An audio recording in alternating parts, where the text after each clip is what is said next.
This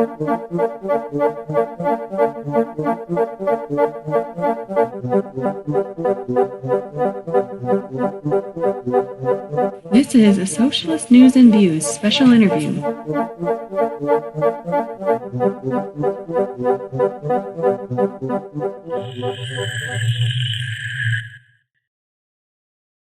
I'm Nick Schillingford, coming to you from the Urban Cabin Studios in South Minneapolis with this special interview. On Socialist News and Views, we let folks introduce themselves. You've been on the program before. Do you want to just let our audience know who you are? Yeah, I'm Bjorn Johnson. I work as a paraprofessional for the Inver Heights School District. I work primarily with special needs kids. I also do well, over the summer, I'm doing a lot of work with the kids care, which is more like a daycare. And then once the school year starts again, I'll be back with the special needs kids more. So, but I'm a member of the Teamsters Union. Also, we're going to talk about that. Right. I feel our union leadership has not been standing up for us. So that is why I'm here to talk today. Yeah. So, that's what I'm getting to. So on over the weekend on Saturday on Facebook, I saw you had a post. I'll just read a little bit quick. It said, today it was announced that my school suffered its first job loss as a direct result of the Trump administration's cuts to education. Our Title I paraprofessional was let go because the federal funds that allowed her job to exist were pulled away. And that means the kids will get less services because a billionaire that spends millions to go golfing each weekend thinks it's wasteful to spend money helping children learn to read. And then it says that I notified my union immediately after hearing about the job loss, but unfortunately I'm a Teamsters Local 320 member and the Teamsters leadership does not care about its own members. They just want our dues, end quote. Can you tell me more about your experience? I know you've talked to them about this stuff before, I think. Can you tell me about your experience with the Teamsters Local 320 and then ultimately what your decision is as far as participating? Yeah, so let me just say I am very pro-union. I think unions are crucially important. I think everyone deserves the right to be in a union. I want to be in a union. It really pains me to even think about leaving the union because I think it is crucially important that we have an organization to stand up for our rights. And it's a reason that I am thinking about doing this is because when these cuts started, the national president of the union went on Fox News, and he not only refused to condemn the cuts that are affecting our jobs, but he actually called it trim into fat. He came out in favor of these mass firings of federal workers. So I called my local union leader up, or sent him an email, and I said, "Hey, what's going on with this? Our national president just totally threw us under the bus, and he's supporting cuts to our jobs. How can this be? And I need the local union to stand up against it." And he refused to make any sort of public statement saying that they support the workers. Like he would tell me over the phone or an email that he opposed the cuts, but he would refuse to have the union make any sort of public statement whatsoever. So I asked him if we could bring it to we were having a meeting about our contract. So I asked him if I could bring it up there, and he said, "No, we will forcibly remove you from the meeting if you bring this up." He actually threatened to kick me out of the meeting if I even brought this issue up. Well, I went and I brought it up anyways, and then he started to change his tune. And he's like, "Well, I just said if you disrupted the meeting," but that wasn't the case. I mean, it was like if I even brought it up at all, he was good. It was just when he was in front of all the other people, he couldn't very well kick me out. Then so, but then he did promise me that at the time that that happened, no job cuts had happened yet. So he was saying well, these cuts hadn't affected Inver Heights Paris, and I was saying, well, no, they haven't hit us yet, but they're going to. We need to do something now. We can't wait until the job cuts hit. And he's like, well, we promise that if they do hit, we will be there for you. Well, on Saturday, I got an email from the school announcing that one of our paras was let go because of a cut to federal funds. So I immediately after seeing the email, I sent my local leader a message, and I'm like, "You promised me we would fight this when the job cuts hit. Now they've hit. Now I need you to stand up, and I need you to fight against this." He's like, "Well, we're going to deal with it in negotiations." And the negotiations are suffered by are held by the local school district. The local school district is the ones who had the funds cut from them. Like they are struggling financially, so it's going to be really hard to get these jobs back through negotiation with the local school district. Even though the local school district wants these jobs back, they did not want these layoffs. So but he's refusing to go to the any higher. And he's telling me, "Well, why aren't you negotiating with the local school district?" But he refuses to do anything to address it at the federal level because the president of the union actively supports these cuts. Yeah, his name is Sean O'Brien. Sean O'Brien, yep. And so you had said that if they didn't take action in 72 hours that you were canceling your membership. Is that still where you're at, or are you keeping an eye on yes, things? the 72 hours. The 72 hours just expired like 2 hours ago, and I haven't canceled quite yet and the reason I haven't is because well, I did get a talk with the treasurer of the local unit, and he wasn't much better during the email conversation, but he asked me to contact him by phone. And I actually just tried calling him on the phone about an hour ago, and I wasn't able to get a hold of him. But I'm gonna give him a little bit of time to call back. Like I say, this is a big decision. I don't just want to drop out.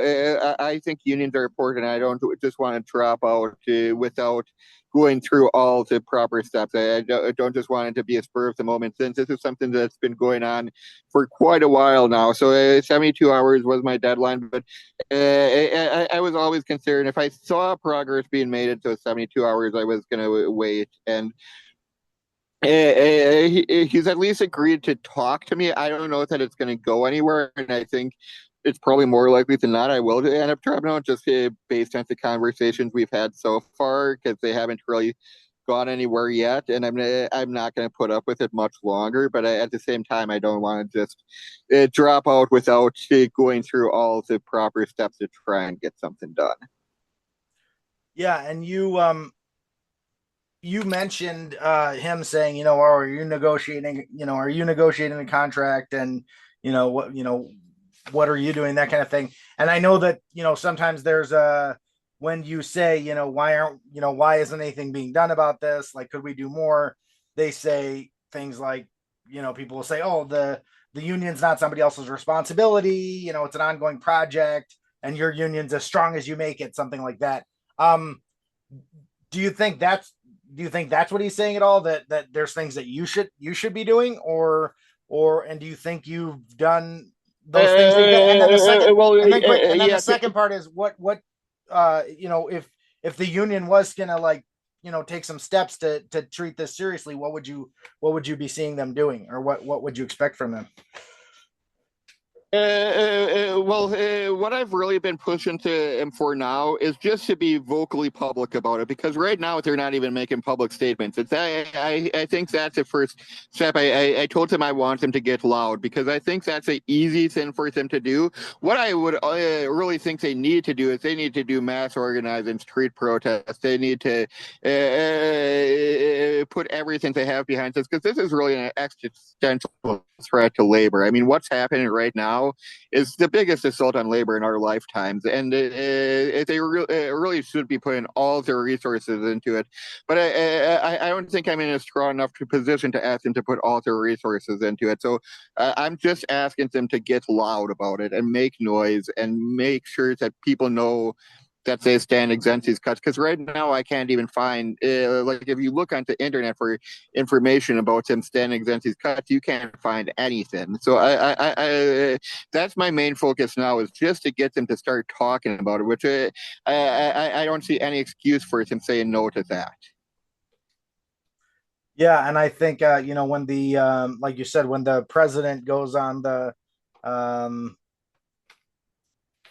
national stage and Yeah, talks yeah. about how the the cuts are trimming the fat or whatever. Mm-hmm. I was trying to find where he made that comment, but yeah, I mean that's pretty outrageous, right? Yeah. So what I want to say is like a union is crucially important, and the basis of the union is a worker. It's not the leadership, it's a worker. And I think like any union, it has to be conscious that they are listening to their workers and not just to leaders at the top. Because if it's the leaders at the top, it just becomes a very political organization isn't probably the right word, because it's all political, but it's more like hierarchical, I guess is the right word, and it's like I don't feel like my union has listened to me at all. Like whenever I bring stuff to my local leader, no matter what it is, he throws it down. Like even if it's something basic, like it's very much like they want it to run their way, and they don't really want to listen to us. And so like we're supposed to be a paraprofessional union. We don't even have a para on the executive board. We do not have, like when the union meets, not a single para is able to give input, not one. But we're supposed to be a para union. And the thing is, I think this is one of the huge problems. That the Teamsters is a huge union, and paras are just a little tiny, tiny, tiny part of it. And the big groups are like truckers, UPS drivers, and most bothersome is the police. So there is a lot of police in the Teamsters Union, and they are making decisions for the paras. And it's like I know you are also a very pro-union guy, but I'm sure you also know there's a huge problem with the police unions. Right. I know we both stand for people being able to organize for better pay and better wages, but when you're organizing to allow police to shoot other people, that's not what we want unions doing. We do not want unions standing up for the right to shoot other people. Like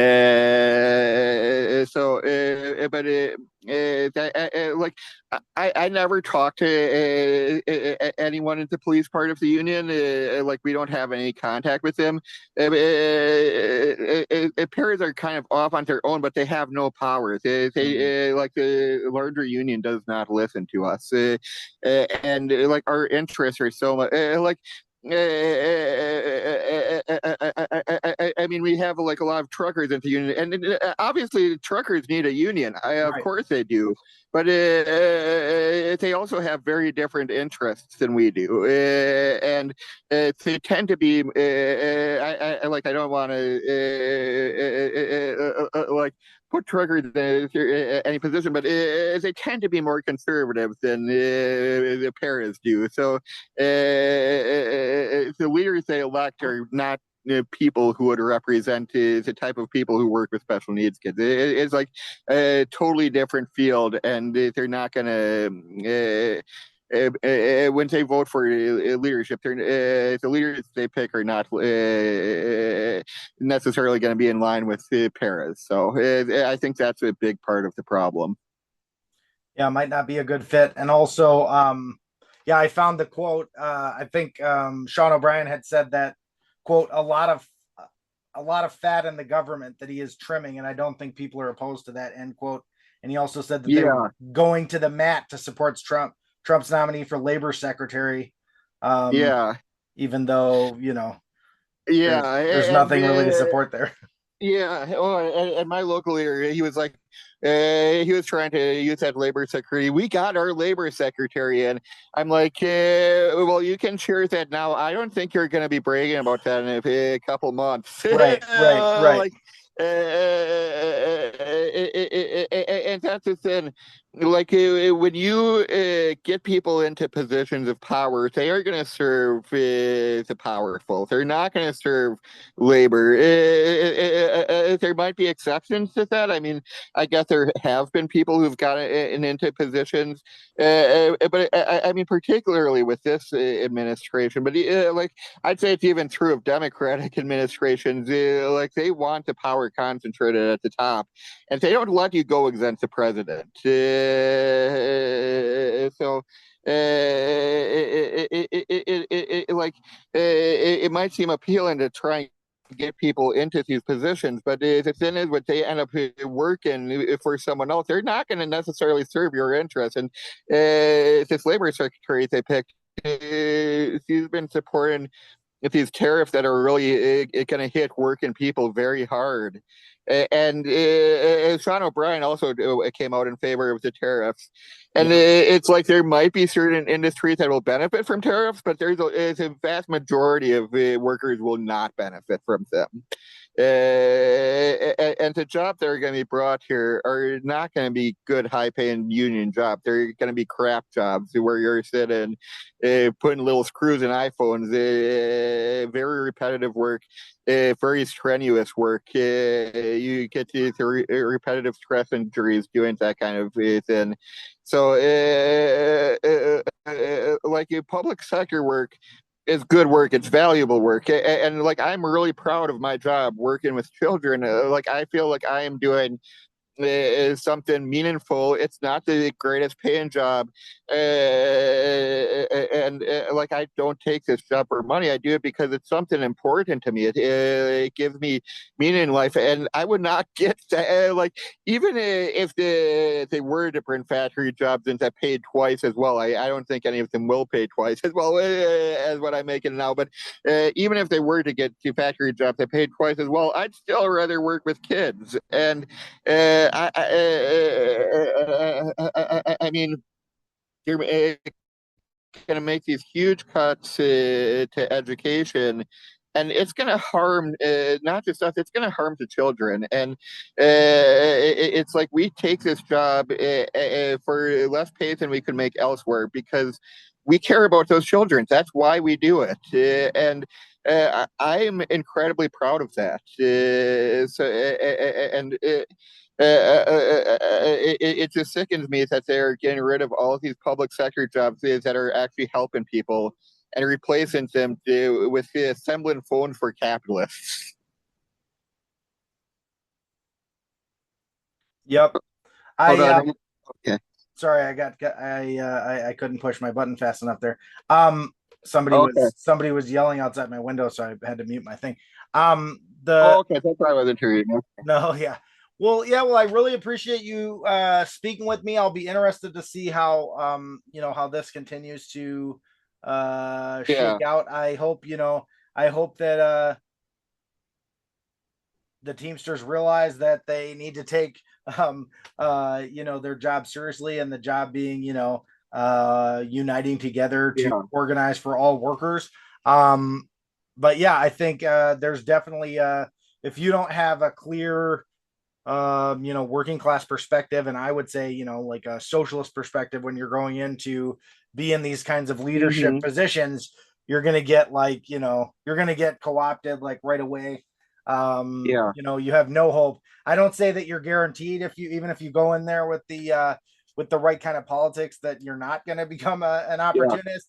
But if you don't go in there with that, you have no chance of like Yeah. actually standing for something when you get in a leadership position. Yeah.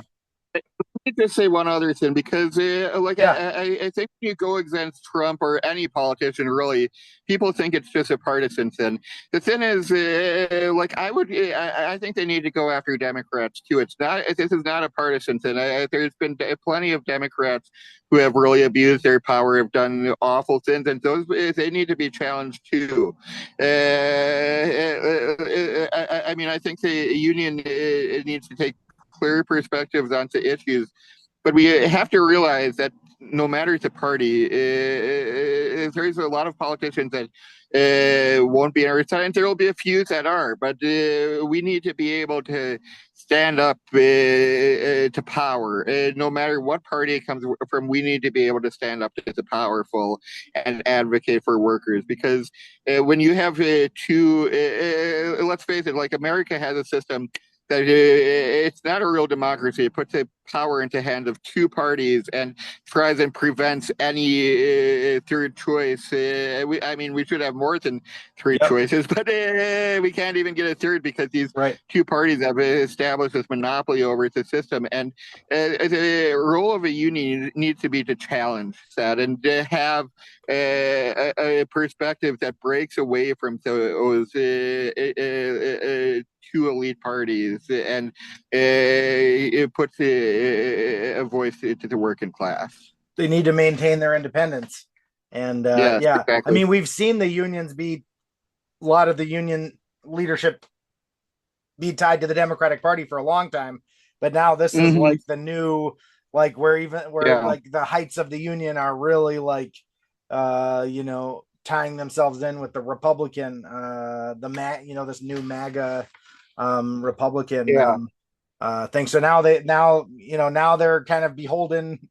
Elements of the unions are beholden to both parties now instead of just one, which could lead to some interesting developments, but it could also just be the worst of every possible world if we don't again fight for independence and fight for all workers. And an injury to one is an injury to all. So, well, I appreciate your time, Bjorn, and it's great to talk to you. And I'll be interested. I'll be interested to see how things develop. Take care. Yeah. Okay. Yeah. Thanks. Yep. Bye-bye. Okay. And that's our special interview. Thanks for listening. Solidarity.